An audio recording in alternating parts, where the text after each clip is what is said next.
Ok, Walker, por favor. Ok, retornando à sessão, chamo agora o processo item 34 da pauta, de relatoria do Dr. José Renato, Braskem, final de 2012, 28. Deixa eu ver aqui, tem oral, acompanhamento, mas eu acho que é sustentação oral. Você pode convocar o videoconferência. Pode convocar o patrono, por favor?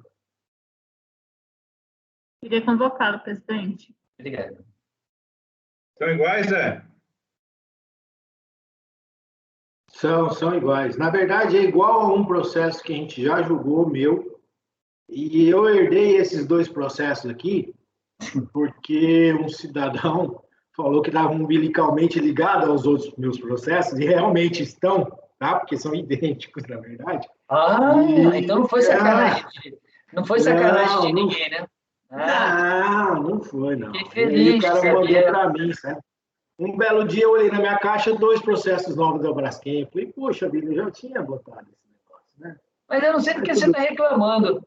O Walker recebeu uma pregada de processo de quem, Walker?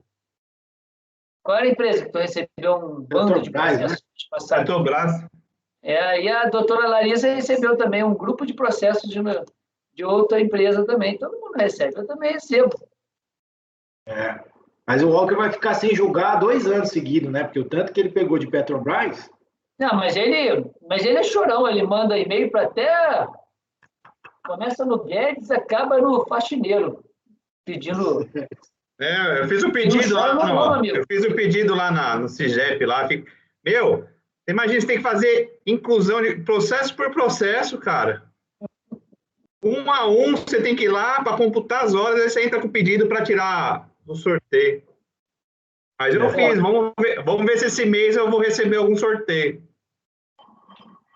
Eu não estou vendo, FT deve ser o contribuinte. Final 28. Apareceu. Isso, Jorge. Boa tarde, presidente. Boa tarde a todos. Boa tarde, doutora. Boa tarde, doutora. A senhora está nos vendo e ouvindo? Sim, perfeitamente. Obrigada. Ok. Então, doutor Zé Renato, Braskem, processo 2012-28, item 34 da pauta, o senhor está com a palavra, doutor. Doutora, eu peço só para a senhora desligar o áudio por enquanto. Obrigado. Só para a doutora vai fazer 2 sustentações, não, né, doutora? Os 2 são iguais, né? Uma só? Ou vai fazer para as 2? Os 2 são exatamente iguais, é uma sustentação única. Eu agradeço a senhora, doutora. Obrigado, Zé. Bom, por bem retratar a realidade dos fatos, transcreve-se o relatório da decisão recorrida. A decisão recorrida é interessado transmitir o PER, número tal, no qual quer ressarcimento de crédito PIS/COFINS, de PIS, aqui nesse caso, né, de primeiro trimestre de 2008. Transmitiu as DECOMPs e a DRF de Camaçari emitiu despacho decisório, no qual reconhece parcialmente o direito creditório e homologa as compensações pleiteadas até o limite do crédito. A empresa apresentou manifestação de conformidade, alegando ali que as glosas decorrentes de supostas divergências, de valores lançados da COM, de valores constantes na respectiva documentação fiscal e contábil e comprobatória, indevida glosa. Bom, a doutora vai falar tudo isso daqui, né? Fala de bens utilizados como insumos, processo produtivo. Aí tá. As folhas 1290, a recorrente apresentou documentos de existência parcial da manifestação de conformidade em relação aos valores lançados no período de apuração de janeiro de 2008. Em sessão de 4 de outubro de 2017, a segunda turma do DRJ, né? Não é DRF, DRJ, juiz de fora, proferiu o acórdão tal, julgando parcialmente procedente a impugnação da recorrente e trouxe essa seguinte ementa aí embaixo. Inconformada, a recorrente interpôs recurso voluntário, onde ataca a decisão por supostamente ser nula, uma vez ter sido tolhido o direito de defesa com a não aceitação da complementação de impugnação, alega erros materiais cometidos pela fiscalização, da glosa efetuada pela falta de apresentação de notas fiscais, discorre de forma extensa sobre o conceito de insumo, nas aquisições atingidas pela contribuição do PIS/COFINS, passando a descrever a utilidade dos produtos dos quais a fiscalização glosou, por entender não se tratar de insumos, descrevendo os serviços utilizados como insumo e glosa das despesas com frete. E juntado ao recurso voluntário da recorrente, o processo foi encaminhado ao CARF para julgamento. Originalmente, o presente processo era da relatoria do ilustre conselheiro Gilson, que, por despacho florestal, apontando a ligação umbilical deste com o processo final 2012-92 de minha relatoria, solicitou encaminhamento para julgamento em conjunto. Este é o relatório, presidente. Agradeço ao doutor Zé. Doutora, são 15 horas e 12 minutos, 16 horas e 12 minutos de Brasília. A senhora tem 15 minutos regimentais. Obrigada a todos, obrigada, presidente, caros senhores conselheiros, caras senhoras conselheiras. Eu vou pedir venha aos senhores para fazer uma breve apresentação aqui. Eu queria pedir a licença justamente para compartilhar a tela, se for possível, para apresentar um pequeno PowerPoint com um breve resumo do material que vai ser aqui discutido, né? Não sei se vocês já veem a apresentação. Sim. Pronto. Então, como foi narrado brevemente pelo relator, a matéria em discussão diz respeito a pedidos de declarações de compensação, tendo por objeto créditos da não cumulatividade, né? Enfim, e por ocasião da análise desses créditos que foram pleiteadas, as compensações foram pleiteadas, foram efetuadas uma série de glosas sobre esses créditos. Primeiramente, aqui nesse slide, a gente até colocou aqui um descritivo abreviado, né, das matérias em discussão. Então, temos aqui a discussão sobre insumos, tanto quanto de bens quanto serviços, aquisições de bens que geram, de alguma forma, energia propulsora para o processo produtivo.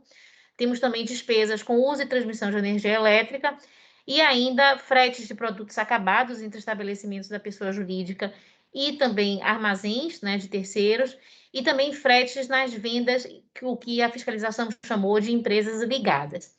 Pois bem, a primeira matéria em discussão diz respeito justamente ao acreditamento de bens e serviços utilizados como insumos, que é um velho conhecido, enfim, dessa turma, que já analisou outros processos da Braskem envolvendo a mesma matéria, e cuja identidade é basicamente a mesma, né? Enfim, as glosas elas foram efetuadas ainda sob a égide das instruções normativas 247 e 404, justamente em razão da falta de contato físico desses bens, enfim, e desse serviço sobre o processo produtivo, de modo que, com a reversão dessa matéria, né, com a análise desse tema pelo Judiciário, com a última palavra do STJ, com, enfim, também a fixação dos critérios da relevância e da essencialidade para fins da definição de insumos e ainda com a edição do parecer normativo COSIT número 5, caiu por terra, portanto, o critério utilizado pela fiscalização para fins de análise do que seria insumo ou não no processo produtivo. Diante disso, na verdade, desde a gênese do processo, a Braskem apresentou um laudo, né, que é um parecer técnico da lavra do Instituto de Pesquisas Tecnológicas, que contém uma descrição bastante aprofundada sobre todos os bens e serviços utilizados no processo produtivo que tiveram as glosas, enfim, realizadas aí pelo fisco. Nesse slide aqui consta uma breve apresentação de como se processa a industrialização de produtos petroquímicos, né? A Braskem ela se situa tanto na primeira geração quanto na segunda geração, ou seja, ela produz o que se chama de petroquímicos básicos, e a partir desses produtos petroquímicos básicos, as chamadas resinas, né? Enfim, e para toda essa sinergia, ou seja, para, enfim, produção tanto das resinas quanto dos petroquímicos básicos, ela se vale da nafta, que é a principal matéria-prima, e uma série de combustíveis, né? Enfim, que são carvão, o metanol, o etanol, enfim, gás natural, alguns tipos de gases, etano, propano, butano, enfim, com o objetivo justamente de fornecer eteno, propeno, butadieno, gasolina, enfim, e as resinas, que são o polietileno, polipropileno e o PVC, né, que dão, enfim, aí gênese a uma série de produtos plásticos que estão aí no mercado e que são, portanto, aproveitados pela indústria de plásticos como matéria-prima. Os insumos que foram glosados, eles estão também brevemente sinalizados num memorial que foi apresentado, onde consta uma tabela com a descrição de todos esses produtos e as respectivas funções exercidas nos processos produtivos. Então, a gente tem toda sorte de produtos aí que eram chamadas as utilidades industriais, né? Que são água bruta, que é utilizada justamente na produção de diversos tipos de águas industriais, com o objetivo de resfriar o produto em produção, com o objetivo de suprir toda a malha industrial com o resfriamento necessário às reações químicas, a água desmineralizada, que também é processada a partir da água bruta, com o objetivo de solidificação da resina e também usada no corte da resina, né? A água clarificada, da qual eu já falei, diversos produtos usados no tratamento dessas águas industriais, né? Que são o sulfato de alumínio, soda cáustica, cloro líquido, cal virgem hidratada, hidróxido de cálcio, carvão ativado e curiverter. Diversos anti-espumantes que são utilizados para evitar a formação de espuma na produção desses petroquímicos básicos, né? E com o objetivo justamente de não haver a contaminação por uma polimerização exacerbada. O ar de instrumento, que é um produto usado com o objetivo de acionar os instrumentos de atuação no processo produtivo, ou seja, ele funciona como uma espécie de um sopro de ar muito forte que liga as válvulas e, enfim, faz funcionar uma série de equipamentos presentes no parque industrial. O nitrogênio, que é usado ao longo de toda a cadeia produtiva, com o objetivo de manter inerte o produto em fabricação, que é altamente inflamável, enfim, não pode ser exposto ao oxigênio sob pena de explosão, mas, sobretudo, com o objetivo de mantê-lo justamente afastado de quaisquer tipos de gases que poderiam provocar sua contaminação e, consequentemente, também perda e, eventualmente, incêndios e explosões, né? O nitrogênio também ele é utilizado, além do que, enfim, coloquei aqui, nas etapas de secagem, né, com o objetivo de remoção de solvente, e ainda na recuperação de um produto chamado N-hexano, dos efluentes líquidos dos processos, decorrentes dos processos produtivos. A gente ainda também tem aqui o propano, que é utilizado na produção do polietileno de alta e baixa densidade, alguns tipos de solvente que são utilizados para alterar a volatilidade de contaminantes, diversos tipos de inibidores de corrosão, sequestrantes de oxigênio, biocidas, usados justamente com o objetivo de impedir corrosão, ferrugem, depósito de micro-organismos nos equipamentos presentes no processo produtivo, enfim, e que entram em contato com as chamadas águas industriais, né, que justamente causam esses danos decorrentes de corrosão, ferrugem, etc. Carbonato de sódio, eu não vou me estender muito, porque todos eles estão, inclusive, nos memoriais apresentados aos senhores, que contém uma descrição exatamente igual a que consta aqui nesse PowerPoint, com a listagem de todos os bens que foram glosados. Além desses bens, a gente tem também, só um último parêntese em relação aos bens que foram glosados, uma grande gama de produtos cujos créditos foram glosados dizem respeito justamente a materiais de embalagem. Qual é a questão do material de embalagem? A questão do material de embalagem é que a fiscalização alega que boa parte desses materiais, enfim, não serviriam puramente ao acondicionamento, segundo eles, serviriam ao transporte da mercadoria, enfim, industrializada, e por isso foi efetuada a glosa. No recurso voluntário apresentado, e também, enfim, anteriormente, nas peças defensivas apresentadas, a recorrente ela demonstrou que todos esses itens são usados essencialmente na conformação de blocos, que são essas imagens que os senhores podem ver, que viabilizam a entrega, né? Viabilizam não só o acondicionamento, mas também a entrega ao cliente. Como os senhores podem ver, o produto final ele é acondicionado no que a gente chama de big bags e mag bags, que são esses sacos que estão aqui empilhados sobre os pallets, né? Que porcionam o produto final, que são pequenas bolinhas, né? Que são chamados pellets de resina, em maior ou menor quantidade. Esses grandes blocos de big bags e mag bags são colocados em cima de um pallet, não apenas em razão do transporte, como colocou a fiscalização, mas, sobretudo, com o objetivo de impedir o contato dos produtos finais com o solo. Por quê? Esses produtos finais são usados, como dito, na cadeia plástica.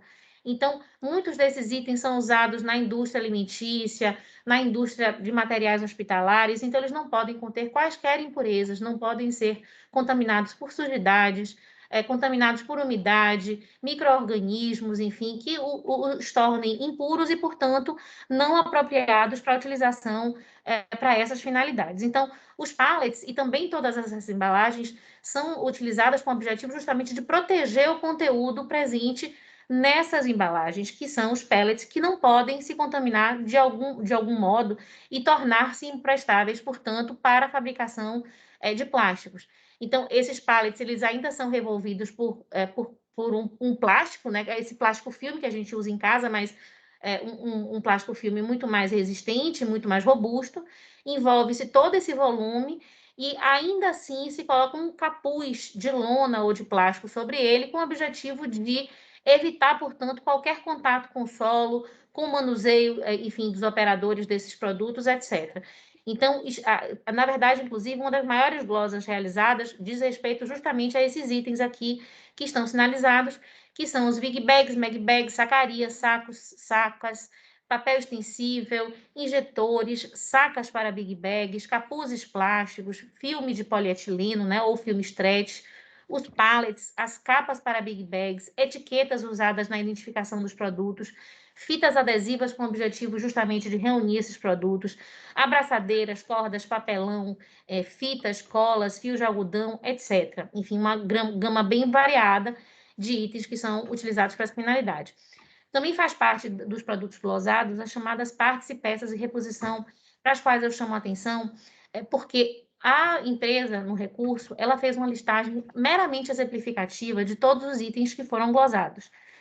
Há uma enorme variedade de itens que são adquiridos pela Braskem para usar esses itens na manutenção rotineira dos seus equipamentos fabris. Então, se usam anéis, arruelas, barras, válvulas, tubos, relés, porcas, rotores, etc. Porém, essa lista aqui trazida nos memoriais, no recurso voluntário e ainda, enfim, aqui nessa apresentação, não esgota toda a lista que foi, enfim, de itens que foi glosado pelo fisco, que foram identificados, inclusive, por ele através do número do CFOP utilizado pela Braskem para classificar esses itens em seus livros e registros fiscais. Então, o fiscal, ele glosou toda a sorte de itens que constavam, que eram identificados, portanto, sob esses CFOPs, mas não apenas esses que estamos aqui tratando, sobre os quais estamos aqui tratando como um bloco, né, de um gênero de produtos que são as partes e peças de reposição. Além disso, foram glosados uma série de serviços utilizados na manutenção industrial, como pintura industrial, que é uma pintura não só de embelezamento ou de beneficiamento, mas com objetivo, sobretudo, de sinalização do processo produtivo, indicação de tipos de produtos que são utilizados, que correm, enfim, nos dutos, nos equipamentos que estão presentes no processo produtivo, serviços diversos de caldeiraria, serviços de elétrica, mecânica, serviços de transporte de insumos, justamente pelo fato de não terem sido eles caracterizados como insumos, serviços de assessoria e consultoria, tubulação, instrumentação, gerenciamento de paradas de manutenção, inspeção de equipamentos, isolamento térmico refratário, enfim, serviços realizados sobre embalagens, tratamento de efluentes, que inclusive parece normativo COSIT vem trazer como sendo um item obrigatório, né, decorrente de uma imposição legal. Então, esse item também foi glosado nessa gama de serviços industriais que não cumpriam, digamos assim, os requisitos antes impostos pelas INs, né, que foram tidas por ilegais pelo STJ. Aqui estão, assim, uma breve também representação dos serviços, aqui um exemplo de tubulação corroída pelo tempo, que precisa de manutenção e de substituição, e também um exemplo de isolamento térmico que necessita também de reparos, né, que são feitos através desses serviços aqui relatados. Outros itens que foram glosados, como dito, são as glosas efetuadas sobre o ar de instrumento e ar de serviço, que são utilizados com o objetivo justamente de impulsionar, né, de acionar diversas máquinas e equipamentos presentes nos processos produtivos, em relação aos quais a recorrente entende que tem uma utilização bastante análoga à energia elétrica e também energia térmica, e por isso também pede justamente que seja reconhecido, admitido seu direito a crédito em relação a esses itens.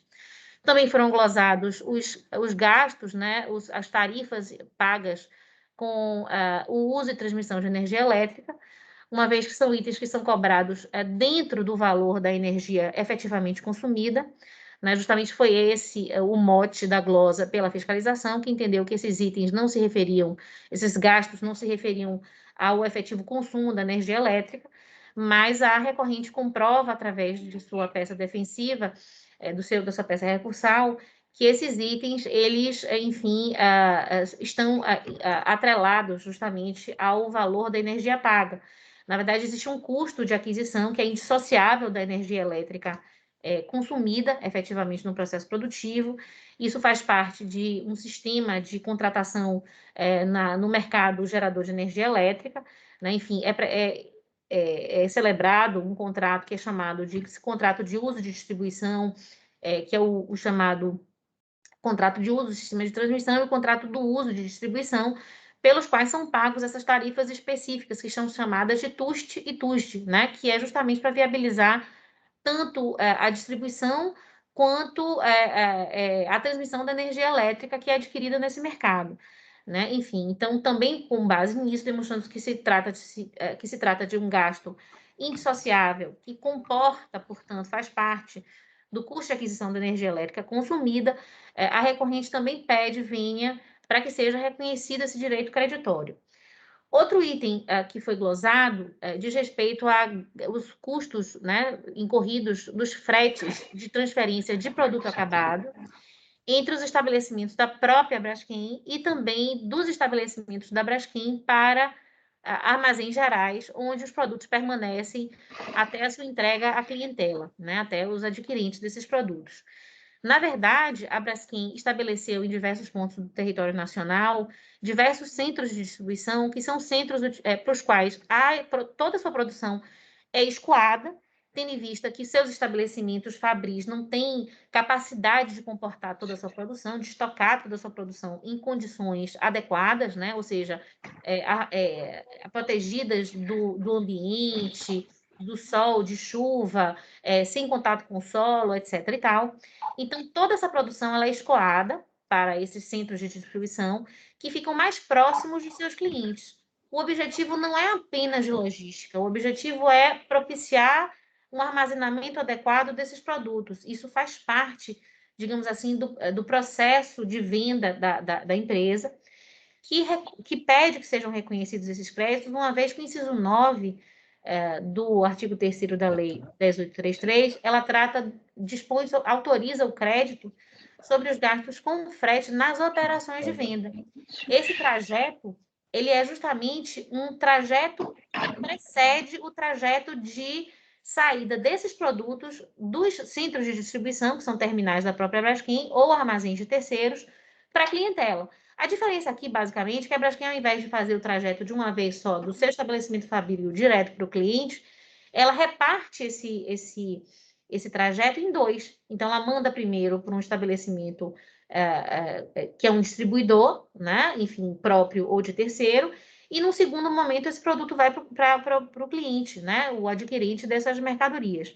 O fato é que todos esses produtos eles estão vendidos no momento em que eles estão sendo escoados, uma vez que já se tem todo um desenho de quanto é consumido, de quanto é adquirido desses estabelecimentos distribuidores para as clientelas, uma vez que eles são dispostos justamente em locais mais próximos do seu destino final. Então, esse trajeto ele faz parte, efetivamente, da operação de venda. E entende a recorrente, com a devida vênia, de que a legislação não deu direito ao crédito somente no trajeto direto da unidade produtora até o seu cliente, mas todos os trajetos que viabilizem efetivamente a operação de venda, assim entendidas todas as etapas que a compõem e que a perfectibilizam.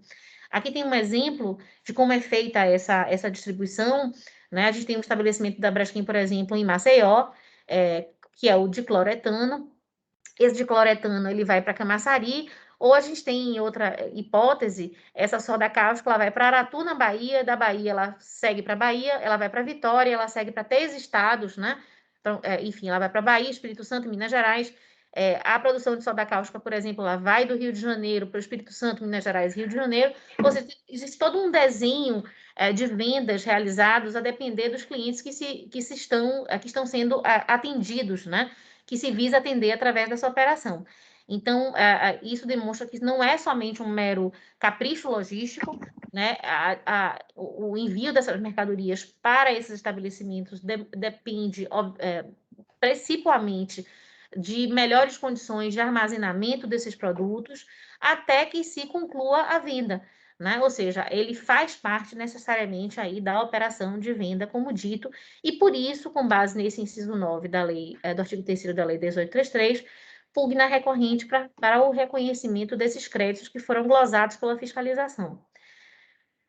Por fim, uma parte desses créditos, cujos créditos foram glosados por equívoco pela fiscalização, uma vez que existia no plano de contas da empresa uma conta contábil denominada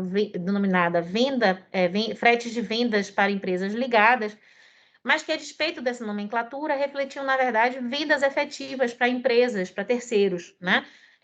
Completamente autônomos e sem qualquer vinculação com a Braskem. Então, dentro dessas contas foram registradas, por exemplo, diversas vendas para o Grupo Tigre, enfim, outras tantas empresas que não tinham nenhuma ligação societária com a Braskem.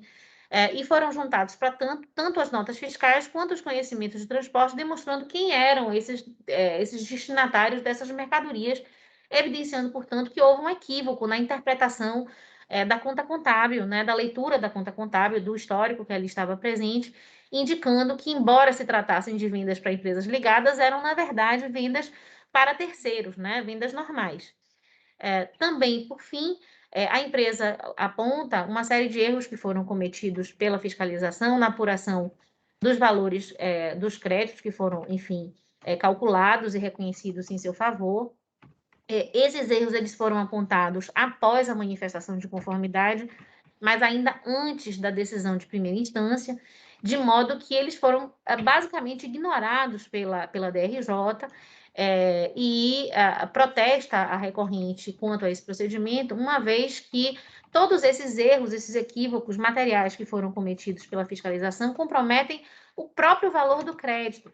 Então, defende a recorrente que esses erros contaminam, enfim, o crédito, enfim, reconhecido, e que, portanto, esse ponto acaba denotando uma nulidade, uma vez que cerceia esse direito de defesa, tratando-se de uma matéria de ordem pública, que poderia ser reconhecida a qualquer tempo, enfim, de ofício, pelos órgãos julgadores. Diante disso, pugna também para que sejam revistos esses procedimentos, para que seja revista a decisão da DRJ, o acórdão proferido pela DRJ, para que sejam, enfim, analisados esses erros que foram apontados logo após a apresentação de manifestação de conformidade. Eu agradeço a atenção dos senhores, peço perdão pela rapidez das minhas explanações e me coloco à disposição para quaisquer esclarecimentos que se façam necessários. Agradeço, patrona. Na verdade, eu estendi um pouco o tempo, né? Na verdade, já tinha estourado o tempo, mas como eram 2 processos, eu vi por conveniente deixar que a senhora continuasse a fazer a sua sustentação. Passo a palavra ao doutor Zé Renato. Presidente, vamos lá. 2012-28, final.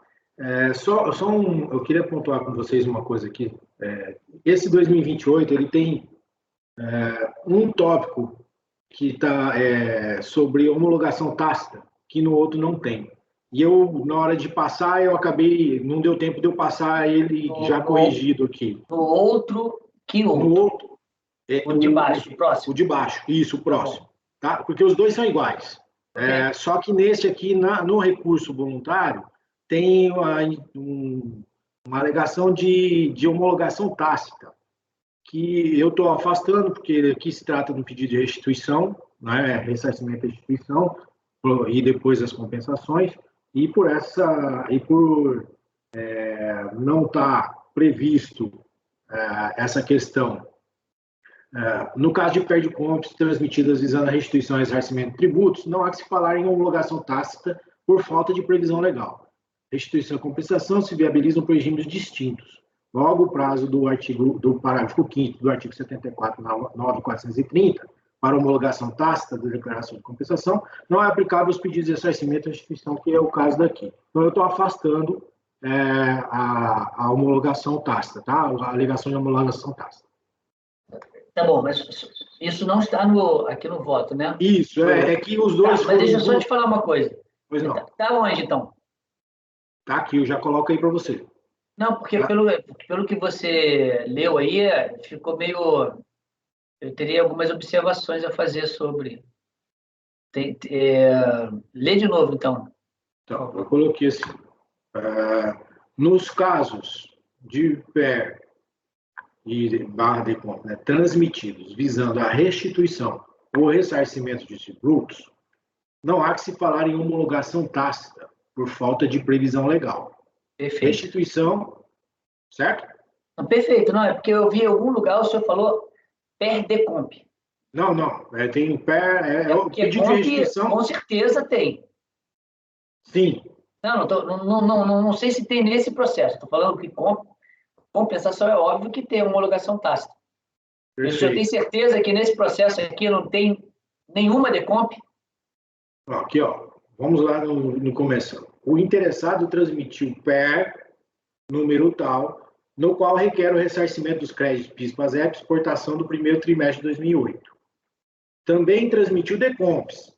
Então ele tem decomps. Então você tem que falar se tem homologação tácita dessas decomps. Entendeu? Entendi. É isso que eu estou te falando. Como tem decomps, se fosse um processo só de PER, se ele tivesse feito um processo de PER, aí tivesse fizesse outros processos de decomp, colocando ele como mãe, aí bastava você falar isso. Agora, como tem decomps, você também tem que olhar. Mas é fácil, olha só. Qual foi o dia do despacho decisório? Você tem aí a data? Tem, espera só um minutinho. O despacho decisório foi 25/4/2014. 2014. 8, 9, 10, 11, 12. Então pode ter, o 18/4/2008 pode ter homologação tácita. Certo. 15/2008 também pode. Esses dois podem ter homologação tácita. 5/2008, né? Vocês concordam comigo que pode ter homologação tácita nesses dois? Porque 8/14 dá mais do que 5 anos. Sim. Dá 6 anos, né? É que, na verdade, ele fez... Aí você tem que só ver. Aí você tem que ver outras coisas, oi?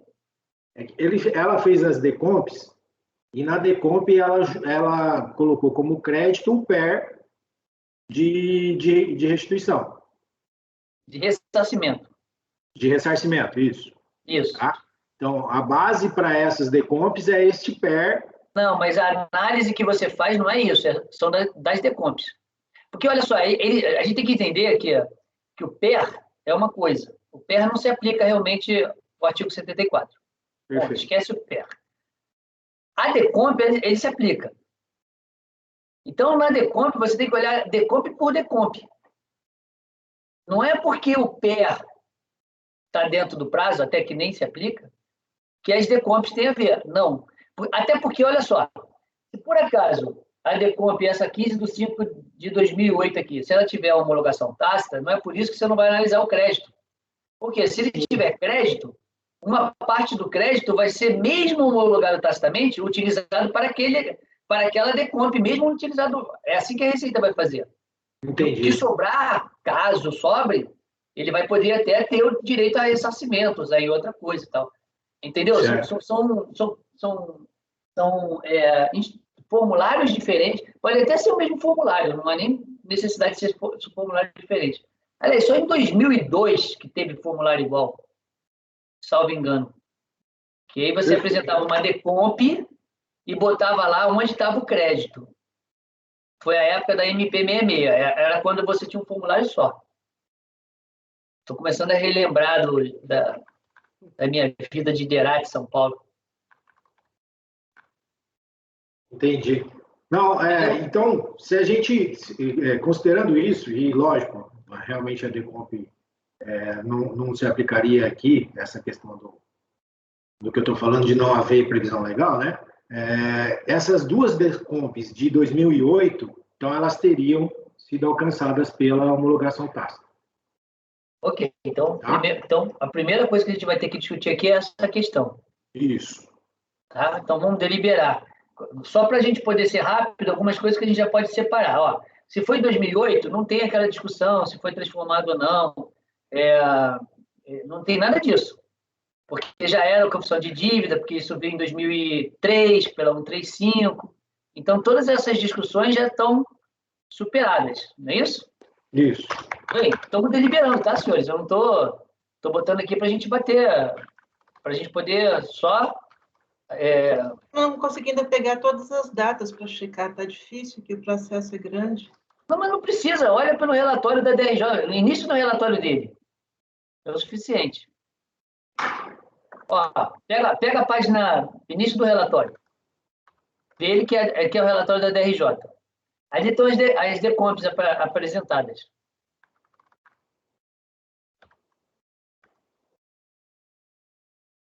Você encontrou? Não? No relatório do voto. No relatório do voto. Não, relatório do voto, na página 2.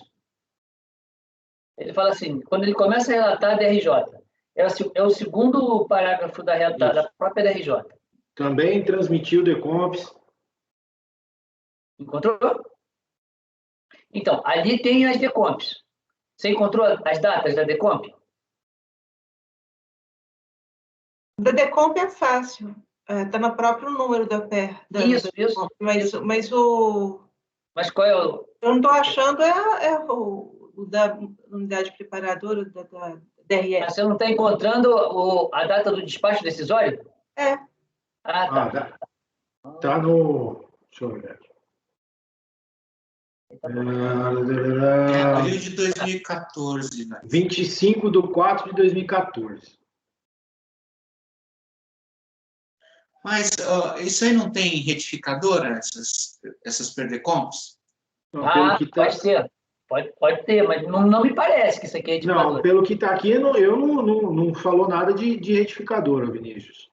Pelo menos pelo que está nos documentos e também nas declarações aqui do contribuinte.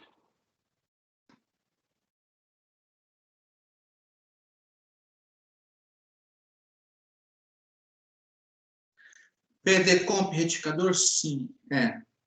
Esse aqui esse de 18/4/2008 já é um retificador. É um retificador? Ele já é um retificador. Agora, não se sabe se depois deste aqui houve um outro. Até porque isso não foi suscitado antes, né? Não, nem pela DRJ, nem pela DRF, nada. Só... Sim, mas se ele é um retificador e ele já tem homologação tácita, o retificado vai seguir. Vai ter também. Antes da decisão. Pode ser que antes da decisão tenha tido um outro. Antes de ocorrer a homologação tácita, ele tenha retificado esse que transmitiu em 2008. Tá. Se isso é uma dúvida, Vinícius, que pode ser uma dúvida, isso não é uma coisa descartável, a gente vai ter que baixar em diligência para olhar isso. Isso que me vem à mente, porque são coisas de fato aí que eu acho que a delegacia de origem pode esclarecer isso aí. Então tá. Então o senhor está suscitando uma diligência para analisar se tem retificadores dessas decomps? Exatamente. Ok, então vamos votar a diligência? Doutor Zé, o senhor é contra a diligência? Presidente, assim, se for analisar por falta de prova ou não ter prova de retificação, eu não foi suscitada pela DRJ em nenhum momento a questão de ser retificadora ou não. Não, é porque a DRJ não deu homologação tácita, nem foi pedido, foi? Foi. Foi pedido, foi pedido a homologação tácita na DRJ? Deixa eu ver aqui. Pelo que vi aqui, a DRJ não se... Não, só veio no recurso. Só veio no recurso. Não foi pedido, essa questão da retificadora existir ou não existir, pouco importa. Entendeu? Na minha visão. Não é isso? Estou errado? Estamos aqui debatendo. Doutor Benito, porque veja bem, se realmente tiver uma retificadora posterior, complica o negócio. A gente não tem esses dados. E o doutor Vinícius está levantando. Está com uma dúvida. Agora, eu estou botando aqui em votação a diligência. Mas antes de começar a botar em votação, eu preciso do voto do relator, que é o senhor. Eu entendo que é válida a preocupação do Vinícius, com certeza. A gente não tem essa informação no processo. Não existe. Se há retificadora disso aqui ou não. Podemos baixar a diligência para ver, mas só... Mas a fiscalização, ela já analisou o crédito com base nos PERDCOMP já, retificados. Ela já analisou nesses que estão aqui. Foi analisado em um. Esses de 2008, eles já são os retificadores. Eu estou vendo exatamente isso aqui, o despacho. O de 2013 não tem retificador. Os únicos que tem são os são os dois de 2008. Que já são retificadores. Já são retificadores. A fiscalização já analisou o crédito com base nesses retificadores. Eu não acho que a gente tem que baixar em diligência, porque a fiscalização ela sempre pega o último PERDCOMP para analisar. Então, ela já pegou aquele de 2008, que já era o retificador, e analisou o crédito com base naquele PERDCOMP. O outro que também, que é de 2008, mas não é pedido pelo contribuinte para que seja alcançada a homologação tácita, que é outra data, é o de 25, né? O contribuinte, ele só pede homologação tácita do 18 de abril de 2008. O outro de dia 15 do 5, ele não pede porque ele foi intimado do despacho decisório em 25 de abril. Tem um despacho lá que já está recebendo, ou é dia 5 de maio. Então, esse daí não cabe, ele só pede para um. E a fiscalização, ela quando olha o crédito, ela pega o último PERDCOMP. Eu acho que não vai haver outro. Eu acho que... Eu não entendo se é necessário nesse caso, não. Porque o crédito foi analisado com base nesse PERDCOMP, né? Eu acho que não haverá outro. Não sei. Sim. Eu concordo com você. Se você pega o despacho decisório, ele tem essa informação. Aliás, ele precisa ter essa informação, né? Porque ele pega a informação do sistema para poder fazer a análise. O despacho decisório deixa claro... Ele descarta, né? Ele descarta sempre um, né? Se ele tem várias retificações, ele descarta para trás e só pega o autorizado. Sim. Porque para ele, o para trás não existe mais para ele. Então, eu tenho aqui um de 20/2 de 2008, é esse que você está falando, né? Não, dia 18 de abril de 2008. Então, aí teve uma retificadora que foi 20/2 de 2008. Que é o retificado, né? Que é a retificadora. Isso. Aí depois você tem uma DECOMP de 15/5 de 2008. É a retificadora do outro também. Que aqui não me diz se é retificadora. Aqui diz só que é a DECOMP. Agora, uma coisa... Não, ela não é retificadora, essa outra, não. O despacho decisório, o número 3 aqui, eu não estou vendo como retificadora, não. Qual data? Por que vocês estão falando que o despacho decisório é de 2014? Eu estou vendo a data de 2012. Será que eu estou olhando o processo errado? Isso que eu ia levantar aqui, Estou entendendo. Isso é 2012. Não, mas o contribuinte foi certificado em 2014. Eu estou aqui com dúvida disso, porque, olha só, o termo de verificação fiscal, que foi até o Fenelon que fez, Foi de 2012, abril de 2012. Mas ele foi todas as conclusões. Mas ele foi Mas ela certificado foi em certificada. 2014, Vinícius.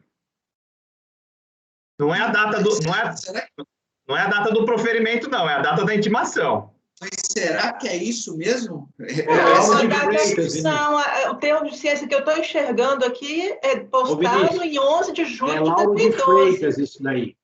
Qual que é? Lauro de Freitas.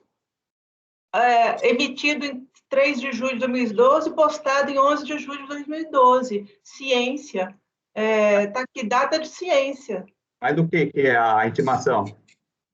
Peraí. Não, olha só, eu acho, sinceramente, gente, é muita dúvida factual para a gente estar correndo atrás disso aqui no meio do julgamento.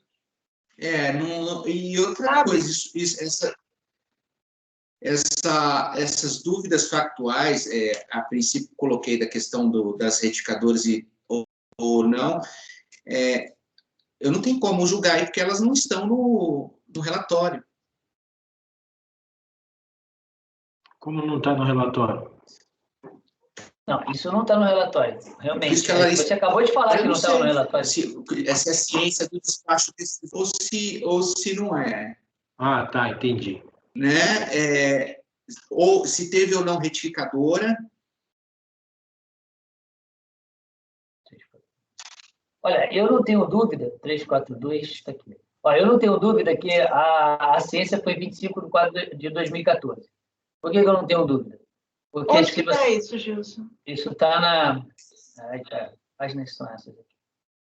Porque eu estou na folha 5 lá, onde tem a ciência, tela de consulta da ciência do despacho. Eu estou na intimação. Se você pegar aqui, é a página 263 do e-processo, intimação outros 342. Espera aí. Intimação, depois do despacho decisório... A gente está no processo, né? Outros A gente está no processo 2012-69? Do despacho decisório? Eu estou no 2012-28. Eu estou no 2012-28.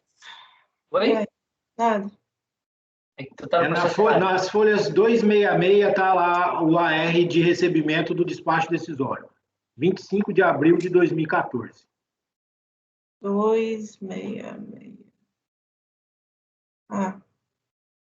Então, são essas coisas que a gente estava falando que tem que já estar prontas no ponto para a gente poder julgar.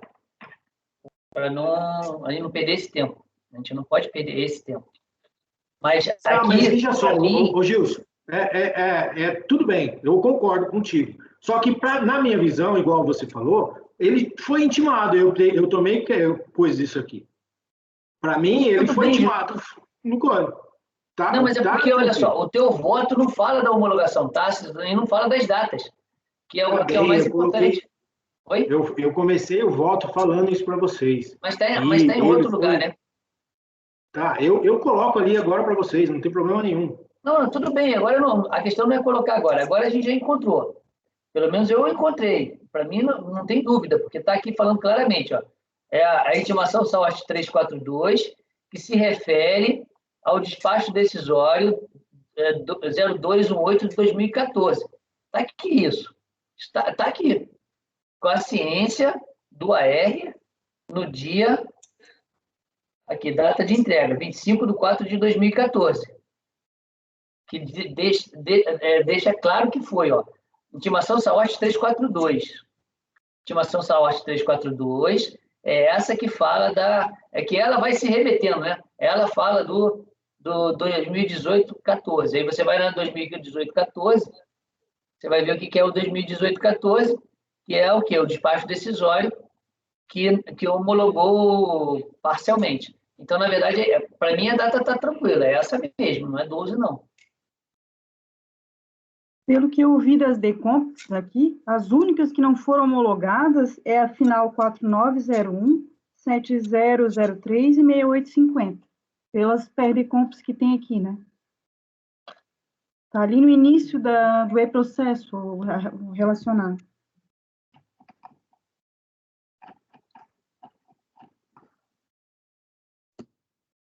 Isso aqui não bom, vamos lá, a gente vai ter que 1, 2, 3, 4, 5, 6. Aqui deve ter outros. Mas, de qualquer maneira, o despacho decisório, para mim, ele fala de quê? Ele fala de uma... Aqui, o despacho decisório. Eu tenho até a data da transmissão aqui, ó. É a página... Você viu o despacho decisório? Tem uma planilha. Não uma planilha, uma tabela. Que diz as datas. 18/4 e 15/5. Não é isso? Não é isso, Isso. Walker? Não é isso? É isso mesmo. Então, em cima dessa tabela, vamos bater com a data. A única coisa que a gente tem que fazer é isso, é bater essa data com a data da ciência. Alguém está com dúvida sobre isso? Não. Acho que dá para a gente matar isso rápido. Então, vamos matar. Vamos lá. Como é que o senhor vota, então, doutor Zé? O senhor está dando homologação tácita, então? Para homologação tácita só com relação a 18/4. A DECOMP 18/4/2008. Engraçado, né? Por que ela bota a data de transmissão diferente da data do... Esquisito essa planilha. Não, dia 20 de fevereiro foi a primeira. Essa daqui de 18/4 é a retificadora. Ah, tá, entendi. É isso. Ali, ó, tipo de documento, de DECOMP retificadora. Então, nós temos a original, que foi apresentada dia 20 de fevereiro, e a retificadora 2 meses depois, que é a que nós estamos julgando. Entendi. Aqui já tem até a planilha que o Vinícius estava solicitando, que a própria fiscalização já fez. Já está indicando qual que tem retificadora, se tem mais para frente ou para trás. Só as duas primeiras aqui que tem retificadora, que é a de 15/5 e a de 18/4. O resto é tudo de compra original. Eu já vou transportar essa planilha direto para o voto também. Tá, beleza. Então, eu acho que aqui dá... Tá, e aí, levando em conta a data do AR, que é o dia...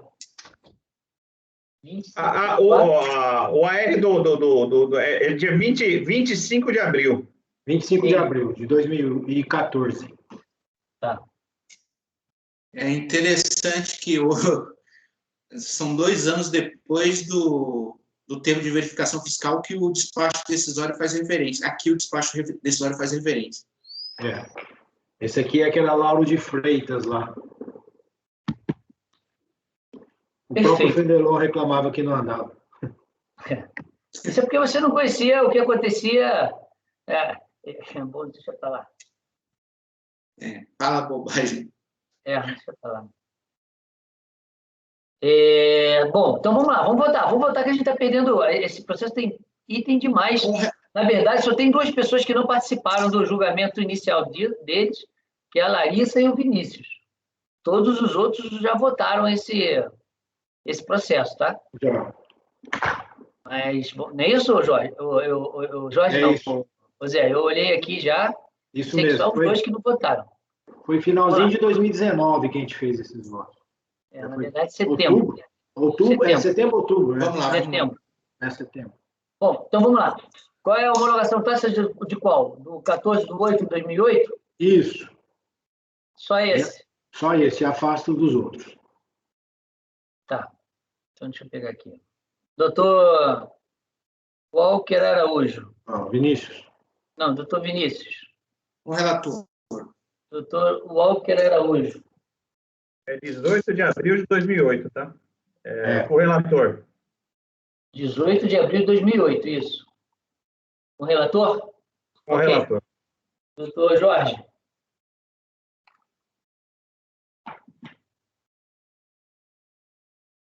Com o relator. Doutora Larissa. Com o relator. Doutor Rafael. Com o relator, presidente. Doutora Denise. Com o relator. Tá, então eu também voto com o relator. Esse tem recurso de ofício? Não. Não?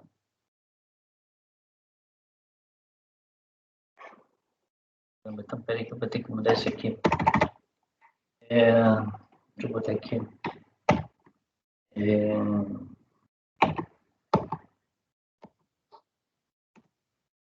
nulidade em a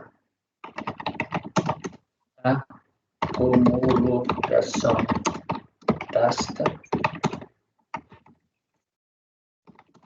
da DECOMP número, vou botar aqui, número 03891 03949 18 de 4 de 2008 1708 4805. Probabilidade de votos, tá. Então, vamos lá. Já tivemos a homologação tácita dessa, daí afastou as demais. Então, vamos continuar. Certo. Aí, aqui tem esse tópico da preliminar de nulidade, só que esse preliminar de nulidade, ela foi arguida só no 2012-69. Certo. Mas essa nulidade tem que ver qual é o motivo da nulidade para ver se a gente vai aceitar. Peraí, a nulidade foi feita, essa nulidade foi depois do recurso, depois da manifestação, é isso? Foi no recurso voluntário também? Isso, ela juntou algumas peças depois da manifestação e que no recurso voluntário, na RJ, não foi apreciado. Aí no recurso voluntário ela alega nulidade da decisão da RJ por não ter apreciado esses documentos. Oi. Sobra crédito para a gente analisar aqui, porque você pega essa planilha que o cara fez aí no despacho decisório, só esse primeiro processo tinha débitos ali, tinha saldo devedor. Ô Vinícius, assim, confesso para você que eu não vou fazer cálculo para ver se vai sobrar o crédito ou não. O que eu estou analisando aqui é a questão dos insumos, se há a possibilidade dela tomar o crédito ou não. Agora, o valor... É tudo zerado depois. Para todos os outros PERDECOMPs, está tudo zerado, não tem saldo devedor, não tem nada, foi reconhecido o valor integral aqui, pelo que parece. Me parece que essa DECOMP, em relação à qual se alegava homologação tácita, realmente era a única que apresentava saldo devedor. Os demais, até pelo despacho decisório, na última página do despacho decisório, fica evidente que os saldos devedores realmente tiveram seus valores homologados. Né? Então, estava em discussão, enfim, a compensação no valor principal de 870.189, que atualizado vira 1.561.990, referente a essa DECOMP de final 4805. Então, realmente, eu não sei se sobra crédito a ser discutido, uma vez que a homologação tácita ela acobertaria talvez todo o débito em discussão. Não, mas peraí, calma que pode não sobrar crédito, tá? Para ela receber, mas a gente tem aqui uma matéria para ser julgada, independente disso. Porque, veja bem, se sobrar crédito, a homologação tácita vai comer boa parte do crédito que vai ter sido dado, e pode sobrar crédito para ela receber, mas de qualquer maneira tem que saber se existe crédito ou não. É que são duas análises diferentes. A homologação tácita não inviabiliza a análise da existência de crédito. Uma coisa não mata a outra. Matematicamente pode matar, mas na parte jurídica não. Eu tenho que analisar os créditos, independente disso. É que, na verdade, aqui a gente estaria analisando o direito ao crédito e não o Exatamente. valor do crédito. O direito ao crédito, ele tem que ser analisado. Até porque a gente tem que pensar sempre que crédito poderia sobrar. Mesmo não sobrando... Se olhar aqui o reconhecimento parcial, Gilson, o reconhecimento parcial aqui no item 12.1 do despacho decisório, ao que parece aqui, todo o crédito que poderia estar em discussão já é 2.284.654,95. E aí o que estaria em discussão seria o crédito lá da DECOMP, que a gente acabou de afastar os débitos pela homologação tácita. Então, eu não sei se sobra discussão, porque os créditos efetivamente parece que foram contemplados. A única questão que se coloca também é que normalmente, quando se faz a recomposição dos créditos apurados nos antigos DACONs, isso tinha também uma repercussão sobre os créditos não compensáveis, né? Sobre os créditos de mercado interno, por exemplo, tributados. Então, eventualmente, o reconhecimento de créditos pode gerar não um impacto nesse processo de compensação, mas sim na escrita fiscal da empresa. E, eventualmente, esse crédito pode ser restabelecido para a escrita fiscal. Não, e independente disso, a gente tem que lembrar sempre que tem duas matérias diferentes a serem analisadas. Dois grandes capítulos, um de ressarcimento de créditos e outro de compensação. São dois grandes capítulos. Aí, desses grandes capítulos, a gente pode abrir subcapítulos. Esses subcapítulos, na compensação, por exemplo, todas as coisas pertinentes a ela. Uma delas matou tudo, que seria até a homologação. Beleza, tácita. E a outra são os créditos, que é a parte de ressarcimento. Agora, vamos olhar nos ressarcimentos, o que ele tem direito a ressarcimento de verdade. Independente do batimento. Mas se o despacho decisório já deu os créditos, não tem discussão sobre esse grande capítulo? Mas ele não deu esses créditos. Eu não estou... Peraí, o favor do... apurado primeiro, um valor de 2 milhões. Sendo que deste montante, 600 e poucos mil, refere-se ao crédito apurado em janeiro a ser utilizado naquela decomp que a gente está dando homologação tácita. Beleza, mas eu preciso saber... Direito creditário, tá, beleza. E o restante, 2.284.600, a título de saldo do crédito passivo... tá. Então, ele está dando... Ele deu 2.942.000, foi isso que ele deu. Não é isso? Beleza. Mas se é parcial, é porque alguma coisa não foi dada. E ela está trazendo aqui vários créditos que ela disse que tem direito. Então, eu continuo entendendo que eu tenho que analisar os créditos, independente da... Eu acho que a gente tem que analisar os créditos desse período. De qualquer forma, tem que analisar os créditos, porque uma coisa é você afastar o débito, né, que é o caso que a gente está fazendo aqui de reconhecer a homologação tácita.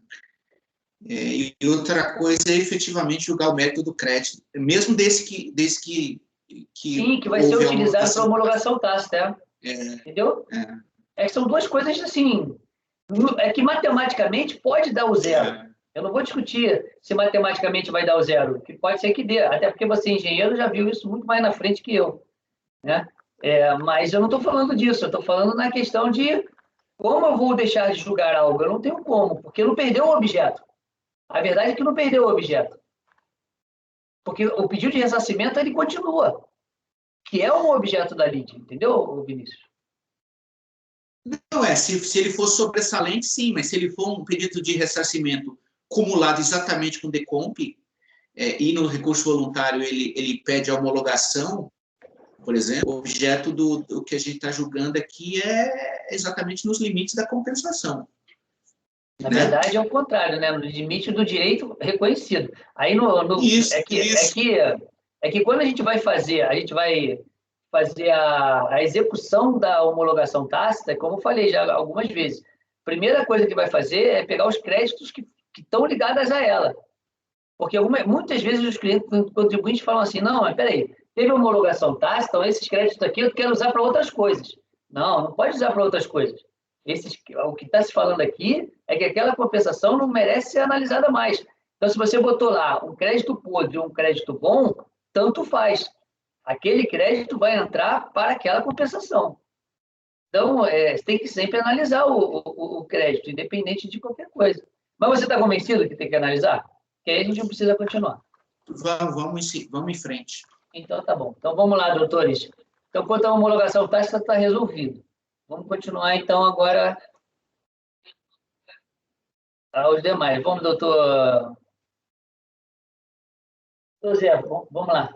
Nós vamos continuar no 269-28, certo? Peraí. Tá, peraí. Como é que é? Ou nós vamos continuar do 2012-28, certo? 2012, 20. Agora você me enrolou. De que você está falando agora? Agora eu não sei mais. Não, é do processo. Sim, 2012, 28, isso mesmo. Isso. Aí essa parte que está no 2012, 28 aí falando de nulidade, isso aqui no 2028 não tem, tá no 69, final 69, tá? Então esquece essa nulidade, não vamos analisar. Tá, vamos embora. Isso. Aí vamos lá, do mérito. A glosa decorrente de falta de apresentação de notas fiscais comprobatórias. Como podemos observar, a decisão de piso, a exoneração se deu em grande parte por divergências apontadas entre os valores apurados pela fiscalização e as demonstrações pela recorrente no processo, relacionadas a notas fiscais lançadas nos arquivos digitais da conta. A divergência foi objeto de diligência determinada pela autoridade preparadora quando da análise das impugnações protocoladas pela recorrente. No relatório da diligência, estou consignado que, conforme alegado na impugnação e com o respaldo nos documentos apresentados, cabe à glosa pela não apresentação da documentação comprobatória apenas dos valores constantes na coluna diferença aceita na impugnação da tabela acima.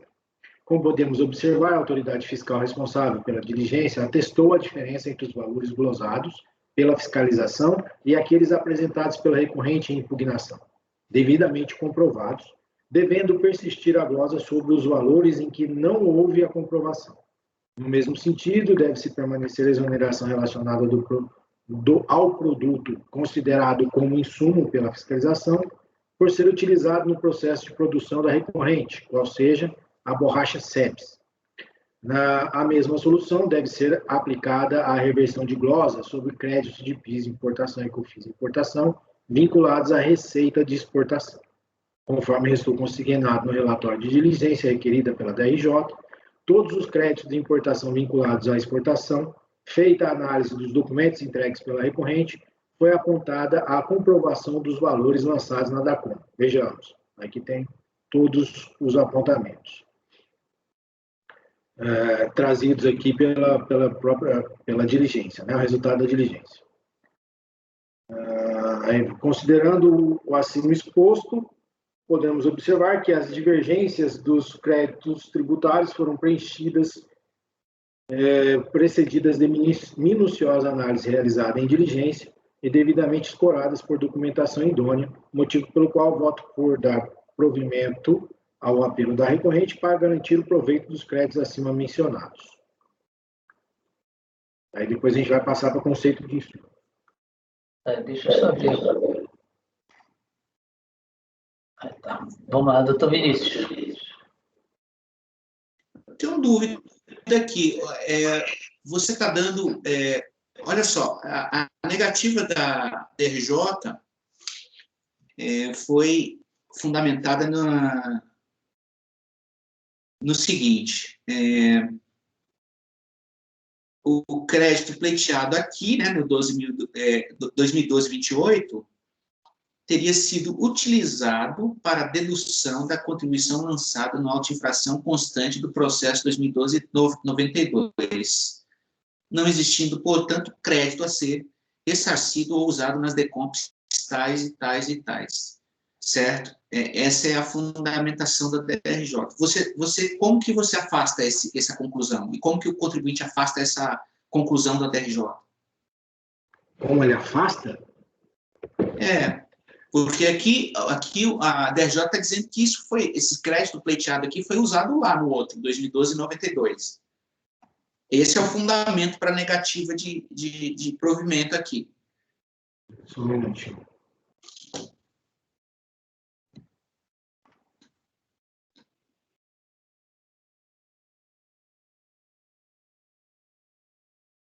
Não sei se eu estou viajando, se eu estou pegando o processo errado. Eu acho que é isso mesmo. É isso mesmo.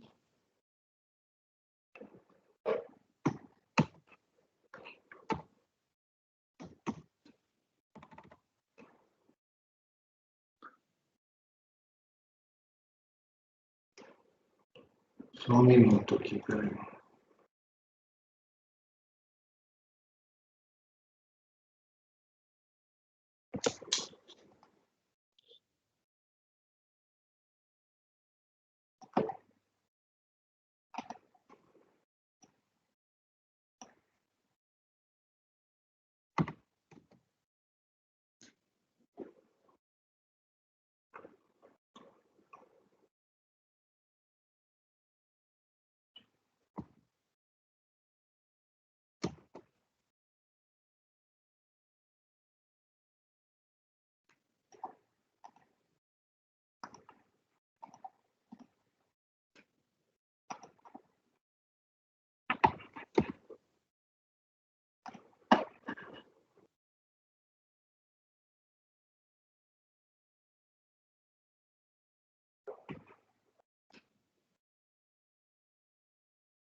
Assim, considerando as conclusões do relatório de diligência, temos que, quanto a esse item, devem ser revertidas as glosas dos valores tais.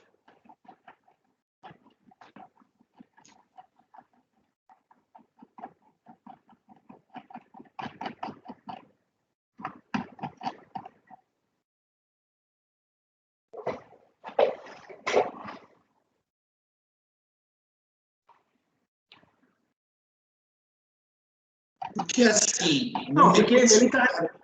Aqui, na verdade, aqui, ele usou para afastar aqui a 247, né? Aí entra, né? Não, mas sim, mas não é esse o fundamento da negativa, não é a questão do conceito de insumos. Eu posso estar lendo a decisão da DRJ errada, mas a decisão que eu abri aqui da DRJ, o fundamento da negativa é o crédito pleiteado aqui foi utilizado num outro processo para quitar o auto de infração. E aqui o contribuinte traz notas fiscais comprobatórias, enfim, não sei se é bem isso que ele deveria trazer, ele deveria recorrer da decisão do TRJ. Qual é a página que você está vendo isso, Vinícius, por favor? Página de quê? Da DRJ? Não, desse que ele está lendo aí, que é essa fundamentação da decisão. Qual é a página? Essa é a página da tua decisão? 6. Não. Ele está falando da decisão da DRJ. O acordo da DRJ a última página do acordo da DRJ.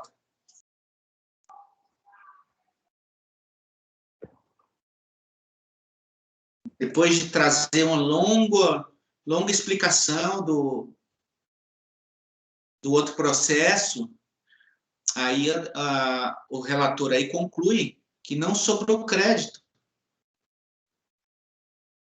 Eu acho que talvez isso que o Vinícius explique, porque eu realmente não estava, eu já ia pedir explicação para o relator, porque eu não estou dando conta de entender esse voto, porque ele em si soa aparentemente assim incongruente, porque você está falando, se foi feita diligência, foi provadas algumas notas e outras não, a troco de que a DRJ não teria reconhecido, não estava conseguindo ligar A com B. E agora que o Vinícius está dizendo, eu não sei, está difícil demais. Está difícil demais. Olha só, se está difícil... Não tem condição de julgar isso, não. Eu vou pedir. Então eu vou ter que retirar de pauta ou o Vinícius pega a vista. Eu peço vista, porque eu não tem como você pedir vista agora. Você não tem como. Estou avisando, então, que eu não sinto... Não dá para julgar. Ok. Então, Vinícius, você vai pedir vista? Peço vista. Tá bom. Ok. Assim, ao meu ver, isso aqui a DRJ não, o contribuinte ele não contrasta aqui não contesta no recurso voluntário a decisão da DRJ. Não há isso aqui. Eu abriria a divergência nesse ponto, mas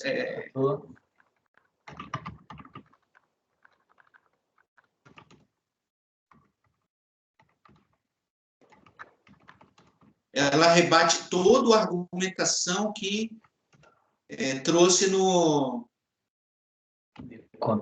manifestação, pelo visto aqui, né? Foi acompanhado pelo colegiado. Transforma isso em coletiva, tá? Porque Deu provimento parcial, recurso. Olha só, aí eu botei aqui, deu provimento parcial recurso para reconhecer aquele bando de coisas ali, que já foi reconhecido daquela vez. Na verdade, estou copiando o teu dispositivo, tá, Zé? Tá bom. A única coisa que eu vou ter que mudar aqui é que eu vou ter que falar que você também deu para frete de produtos acabados aqui, que eu não tinha colocado.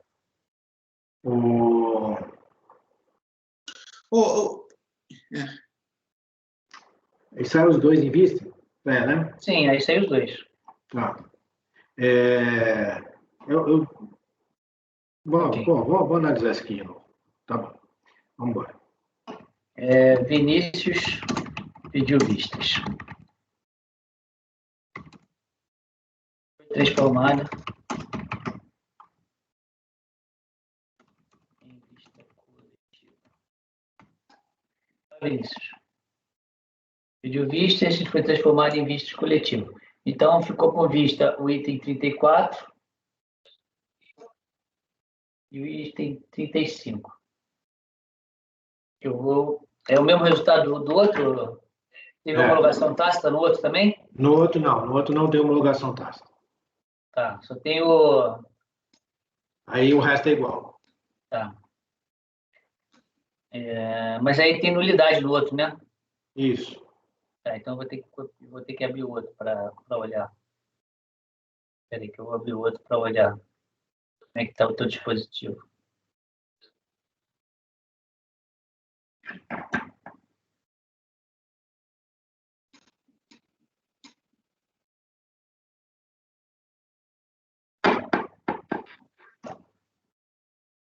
Rejeitar a preliminar arguida. Tá.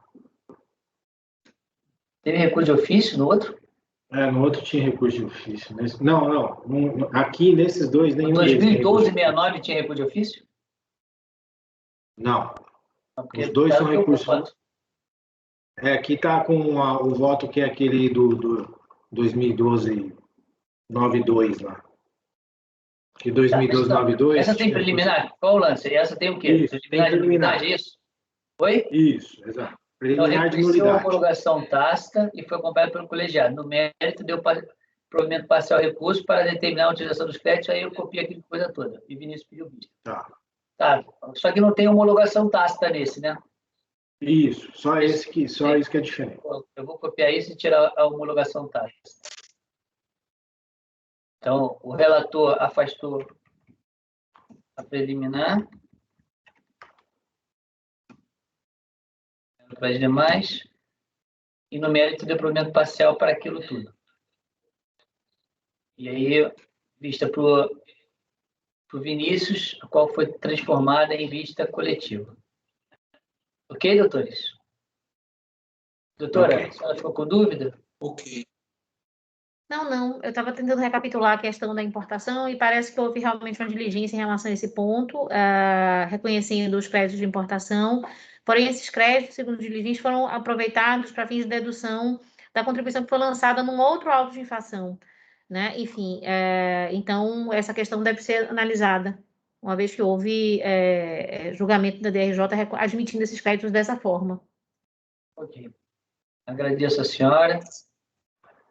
Eu que agradeço. Muito obrigada. Nos vemos, então, na próxima sessão, no próximo mês, correto? Correto. Ok. Muito obrigada a todos pela atenção mais uma vez. Até o próximo julgamento. Obrigada. Nada. Até. Denise, o teu é o próximo. É o item 37, 38, União Comércio. Haverá sustentação. Eu peço para que a Fabiana convoque o patrono. Presidente, os verdade, patronos não compareceram. Oi? Os patronos não compareceram na sala de espera. Não? Não. Tá bom. Só tem o item... 46. Isso, 46, 47. Tá bom, esse é o meu, tá? Então convoque o 46, por favor. Eu irei convocá-lo. Obrigado. Cara. Como era bom antes, funcionava tão melhor.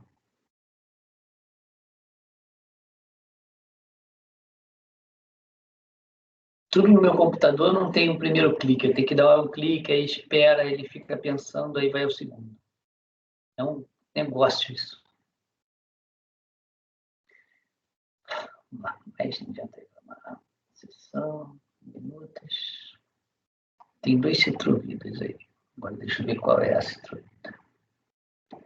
46 e 47. 46, eu tinha 15 e 17. 15 e 17. 2015 e 17, 2015 e 53, é isso? Isso. Boa tarde, doutor. Boa tarde, tudo bem? Tudo bem? Prazer. O senhor está nos ouvindo e vendo bem? Estou ouvindo e vendo. Ok, então vou começar com o item 46 da pauta, de minha relatoria, recorrente a Citrovita, processo F-Down 2015-17. 2005, né? 17. Desculpa? 2005-17. Eu falei 15? Desculpa, 2005-17. Isso, é. Vou até olhar na pauta aqui se está certinho. Acho que eu falei errado. Isso, foi eu que falei errado, ainda bem. Só pela ordem, só um minutinho. Pois não? Os dois processos são iguais. Eu não sei se seria o caso de eu fazer apenas uma sustentação oral para os dois. Pode ser, a gente agradece, inclusive. Tá certo. Então, vamos lá. Vou fazer um breve relatório aqui. Aqui é um pedido de ressarcimento da COFINS, exportação, terceiro trimestre de 2004, no valor de 1.800.000. Foram apresentadas declarações de compensação. A DRF Sorocaba indeferiu o pedido e não homologou.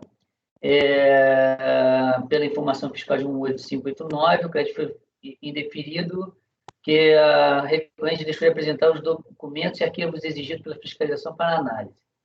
Segundo o citado relatório, houve várias intimações e, mesmo assim, ele deixou de apresentar aqueles arquivos magnéticos manipuláveis de acordo com as especificações tidas naquela IN 86, ato declaratório 15. O certificado do disparo decisório apresentou a manifestação de conformidade. A DRJ, por meio do acordo, considerou a manifestação improcedente e não reconheceu o direito creditório. A terceira sessão do CAF anulou a decisão de primeira instância, entendendo que a documentação apresentada em sede de manifestação de conformidade deveria ser analisada para aquela delegacia de julgamento. A DRJ fez um acórdão, deu provimento parcial à manifestação e para que a autoridade administrativa proferisse um novo despacho com análise no mérito, com a documentação apresentada na manifestação. A DRF de Sorocaba proferiu o novo despacho decisório, indeferindo o pleito por inexistência do crédito. De acordo com o despacho decisório, foi também glosado a parte do crédito litígio relativo a frete. A glosa se deu primeiramente pelo fato de o crédito ter sido lastreado em nota fiscal de emissão da própria recorrente, da própria contribuinte, referente à aglutinação de serviços de transporte por ela tomados no mês, e, consequente, não comprovação da incidência da contribuição na etapa anterior. Considerando também a autoridade ACOC, o tipo de frete em questão, transferências de fruta para a industrialização, não gera créditos, pois não guarda relação com a fabricação em si dos produtos vendidos. Somente o frete na operação de venda teria esse condão, de acordo com a legislação. Aí o crédito remanescente foi considerado não ressarcível pelo despacho em questão, porquanto não há receita de exportação para os meses de julho a setembro de 2004. Tal saldo somente poderia ser descontado da própria contribuição. Certificado esse novo despacho decisório apresentou a manifestação de inconformidade. Aí eu vou deixar que ele fale sobre as discussões que ele fez. A quarta turma da DRJ Ribeirão Preto julgou a manifestação improcedente, nos termos do acórdão que eu transcrevo, inconformado com a decisão da DRJ, apresentou recurso voluntário, no qual ele discute basicamente sobre os fretes contratados de remédios de frutas à industrialização, fala que apresentou um conjunto probatório satisfatório. E esse é o breve relatório, porque com a sustentação oral ele pode fazer as defesas que achar pertinentes. Esse é o relatório que eu passo já a palavra ao patrono. São 17 horas e 31 minutos. O senhor tem 15 minutos regimentais, doutor. Tá certo, doutor. Muito obrigado. Boa tarde a todos.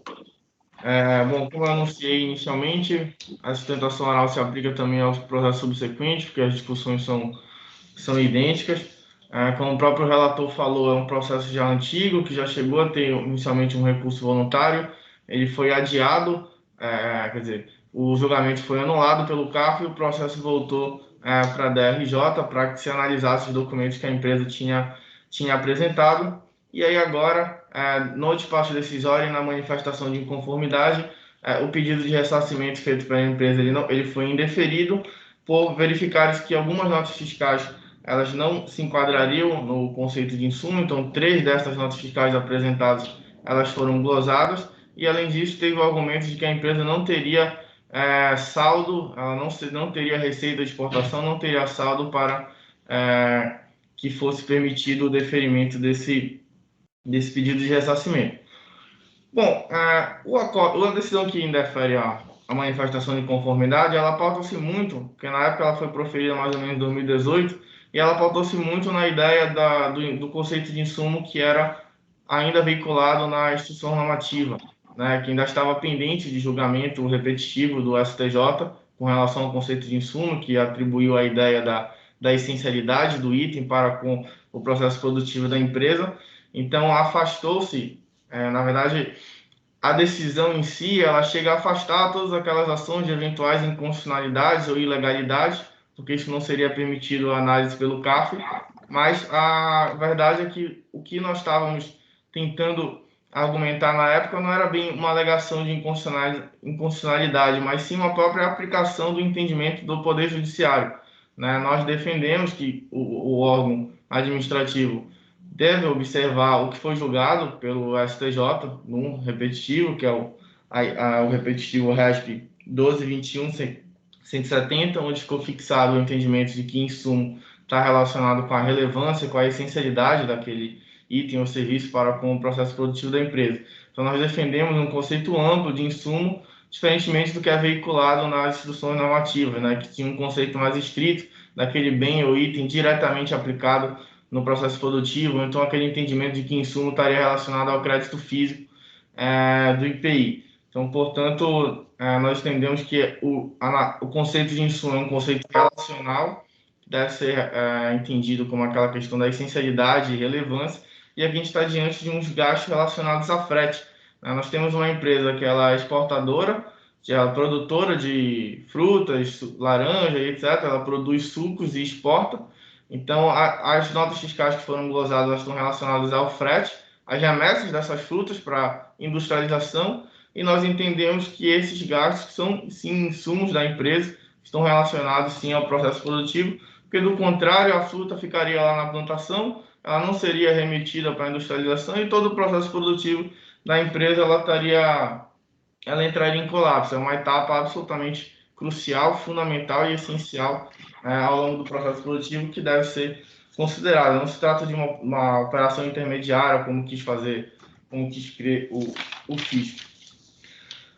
Bom, com relação à questão um dos motivos que levou à glosa seria a questão de que a operação não seria tributada, mas, na verdade, a própria decisão da manifestação de inconformidade arrola um dispositivo que não está relacionado à isenção daquela operação. Na verdade, foi só uma operação que estão notas fiscais que o próprio contribuinte emitiu, mas que estão, sim, operações tributadas, não são operações desoneradas, isentas ou abarcadas por qualquer tipo de benefícios fiscais.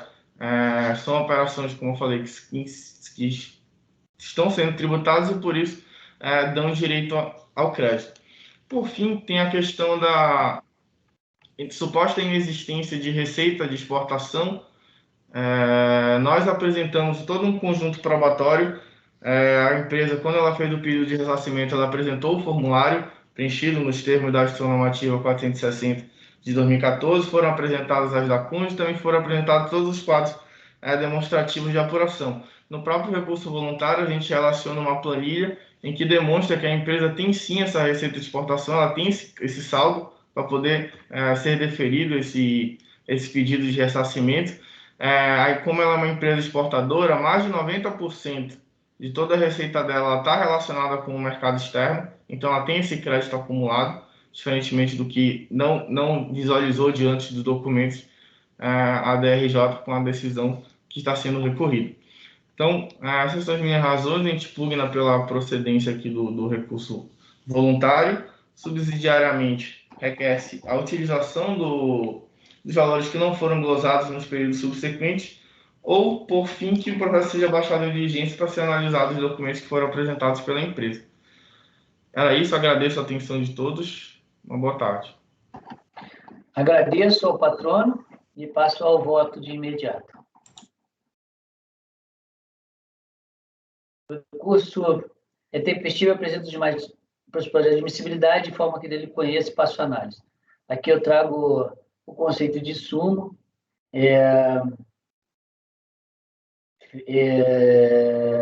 como é que se fala? Elaborado com maestria por o eminente, ilustríssimo, magnânimo conselheiro José Renato Pereira de Deus, que transcrevo aqui.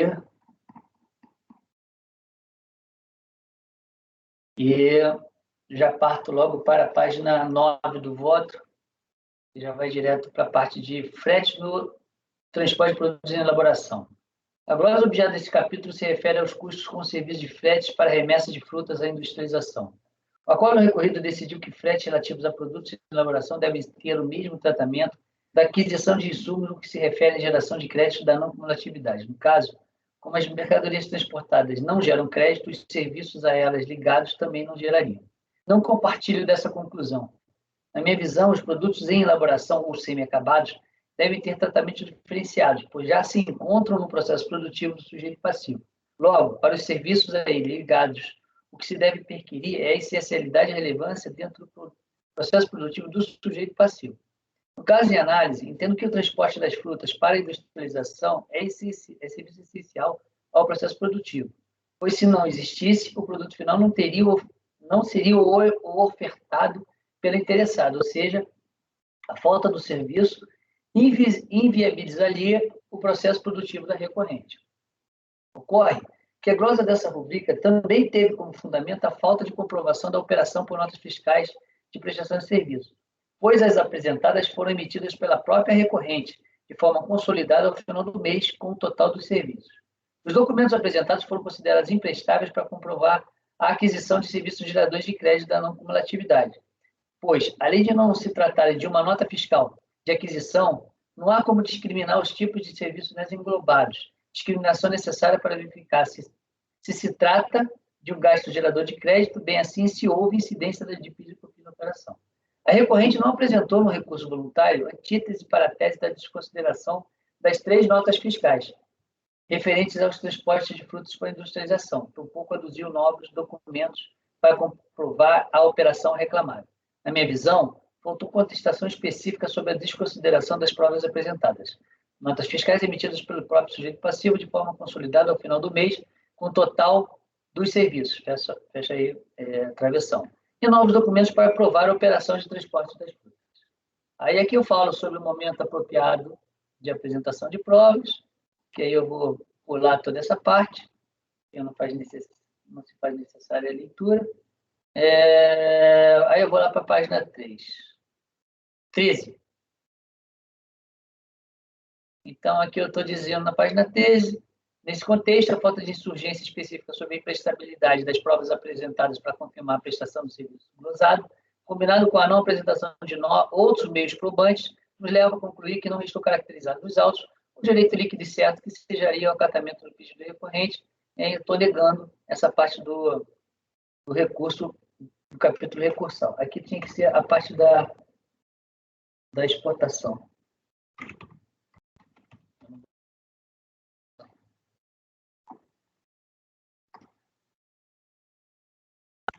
Quanto a este